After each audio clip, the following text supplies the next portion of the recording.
Their laughter is something I'll never forget, not because it warms my heart anymore, but because it chills me to the bone. The light, melodic laughter that once made me fall in love now sounds sharp and hollow, like an echo bouncing off the walls of a life I no longer recognized. When Sarah walked through the door after her business trip, her voice was breezy, almost detached. "Hello, sweetie," she said, her heels clicking against the floor before she kicked them off carelessly. Her purse landed on the chair near the door as her laughter continued, unguarded and reckless. Her eyes flashed unsuspectingly beneath their lumpy thick lenses before she slid her hands beneath Maura's cheeks. But then she stopped. Her eyes landed on the dining room table, and her smile faltered. It was as if someone had cut the power to her entire body. Her face drained of colour, and she froze in place. The framed picture caught her attention, the one from our wedding day. She was radiant in her lace dress, and I stood beside her in my navy suit, both of us grinning as though we'd uncovered life's greatest treasure. But now, the image bore something new. Scrawled across the glass in bold red letters were the words, "I know." Her eyes widened in sheer dread as she slowly turned to face me. I stood in the kitchen, arms crossed, leaning against the counter. My expression was calm. Too calm. "Sarah," I said, my voice deliberately measured. "Why don't you tell me?" Her lips parted as if to speak, but no words came out. The confident, polished woman who'd just walked in was now unravelling before my eyes.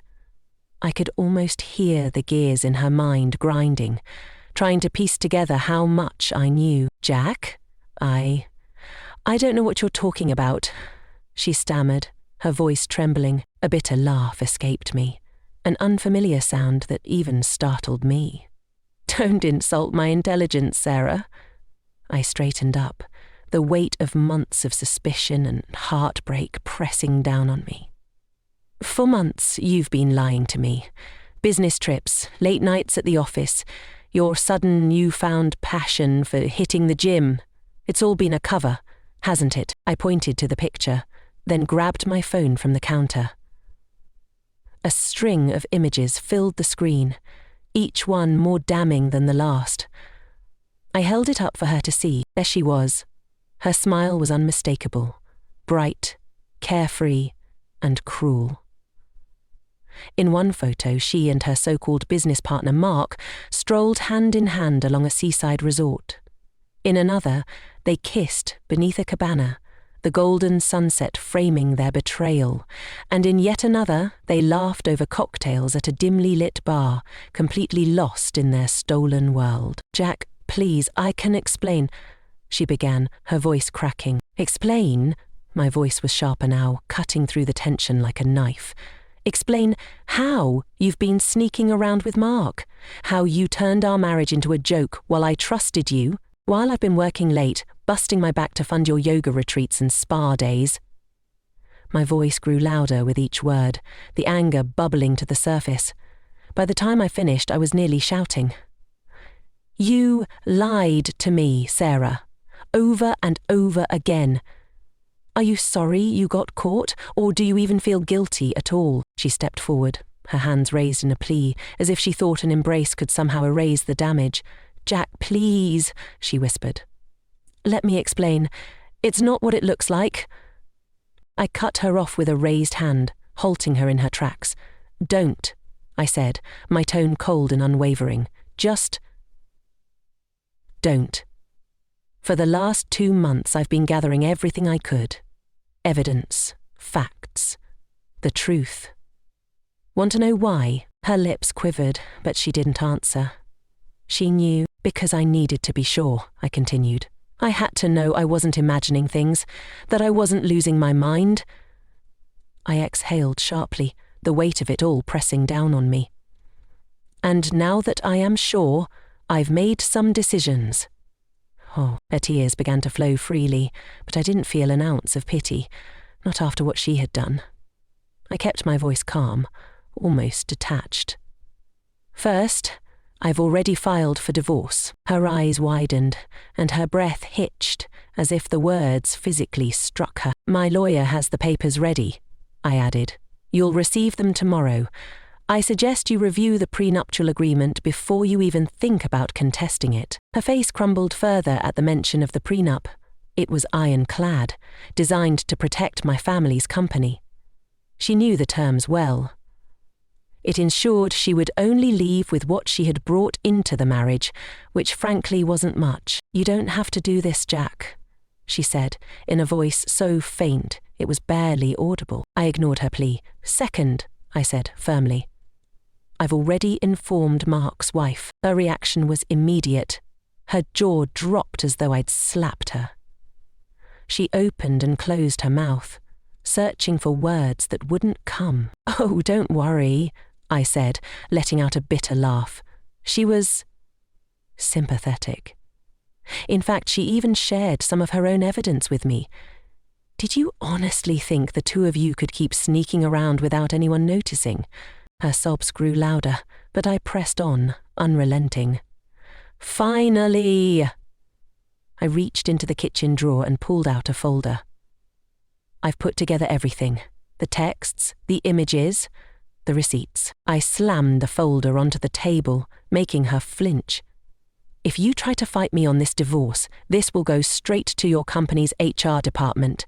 Let's see how well they handle two senior managers, using company time and money, for their sordid affair. She collapsed into a chair, burying her face in her hands. Her shoulders shook as she cried. I made a mistake, Jack, she pleaded. Please, I love you, I laughed, the sound empty and devoid of warmth. Love? I echoed hollowly. You call this love? No, Sarah, you don't love me. You love the life I built for you, the stability, the comfort, the safety. But respect, commitment, you threw those away for what? A cheap thrill? Her sobs filled the room, but I didn't feel anger anymore. What I felt was something else entirely. A strange, bittersweet sense of relief. It felt as though a weight I hadn't even realized I was carrying had been lifted from my shoulders. There was no anger, no sadness, and certainly no sympathy. Just an overwhelming calm, as if I had finally stepped out of a storm that had raged far too long. I grabbed my keys and turned to her, my voice steady. I'll be staying at a hotel for the next few days. By the end of the week, movers will come to pack your belongings. You need to leave this house. She looked up at me, her tear-streaked face twisted in despair. Please, Jack, she choked out. Don't do this. We can fix it. We can go to counselling. We can... I shook my head slowly, cutting her off. This isn't something that can be fixed, Sarah. Some things break beyond repair. I turned toward the door, pausing with my hand on the handle. Without looking back, I added, Oh, and by the way, I cancelled the credit card for that new purse you bought during your business trip. Have fun explaining that. Her cries followed me as I stepped outside, but I didn't falter. I closed the door behind me and walked to my car, feeling a strange cocktail of emotions brewing within me. Anger, betrayal, sadness. But beneath it all was something surprising. A sense of liberation. As I drove away, the streets blurred past me, yet my thoughts were crystal clear. For years, I had poured everything into building a life with someone who didn't value me. Now, for the first time in a long time, I realized I had a chance to start fresh, to find someone who would truly see me, respect me, and cherish me. The following morning, I woke up in the quiet stillness of the hotel room. My phone buzzed on the nightstand, pulling me from my thoughts. It was a message from Mark's wife. I appreciate you telling me. I'm also leaving him. We deserve better. Her words hit me like a bolt of clarity. We deserve better. As I sat on the edge of the bed, staring at the message, I felt a glimmer of something I hadn't felt in months. Hope. I rose and walked to the window, watching the sun rise over the horizon, its warm light painting the sky in shades of gold and orange. The end of my marriage didn't mean the end of my life. It was a beginning. A chance to rebuild, to find joy and peace, and to embrace the unknown with open arms. For the first time in what felt like an eternity, I smiled. He'd smiled. Sure, here's a 600-word lesson inspired by the story's themes of betrayal, self-worth, and resilience, aimed at helping your audience learn and grow. Lessons on betrayal, healing, and rebuilding yourself. Episode 2.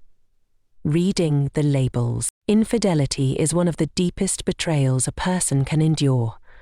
It shakes the foundation of trust, leaving behind a sense of loss, anger, and sometimes questions of self-worth. But, as painful as it is, betrayal can also be a turning point, a chance to rediscover yourself and rebuild a stronger, more authentic life. Here are the key lessons to take away from a story like this. 1. Trust your intuition. When things feel off in a relationship, it's often because they are. Ignoring those feelings, or dismissing them as paranoia, can lead to deeper pain later on. The protagonist of this story suspected something was wrong for months. Instead of ignoring his intuition, he sought the truth, methodically and calmly. Takeaway: if you sense dishonesty or feel disconnected from your partner, address it. Open communication is key, but so is trusting yourself when something doesn't add up. 2. Respect cannot be negotiated. One of the hardest truths to accept is that respect and love must go hand in hand. In the story, Sarah violated the fundamental respect required in a marriage by pursuing an affair. Despite her pleas to reconcile, the protagonist realized that some lines, once crossed, cannot be undone. Takeaway: respect is the foundation of any relationship.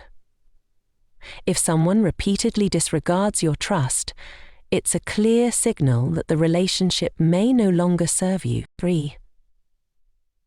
The power of boundaries. When betrayal occurs, emotions run high, and it's easy to get drawn into cycles of argument or reconciliation. However, the protagonist set clear boundaries. He filed for divorce, cancelled shared financial ties, and laid out the consequences of further resistance. These boundaries not only protected him, but also signalled his commitment to moving forward. Continue to help high debates between you. Now, you did say you needed more time, so it is better for us to work together now, don't you think? Take away your protection and prevent further manipulation or confusion. Voilà, Sadit. That is what makes us beautiful and special. Many people feel an obligation to fix a broken relationship, even when it's no longer salvageable. In this story, Sarah begged for counselling, but the protagonist knew that the trust they'd lost couldn't be repaired.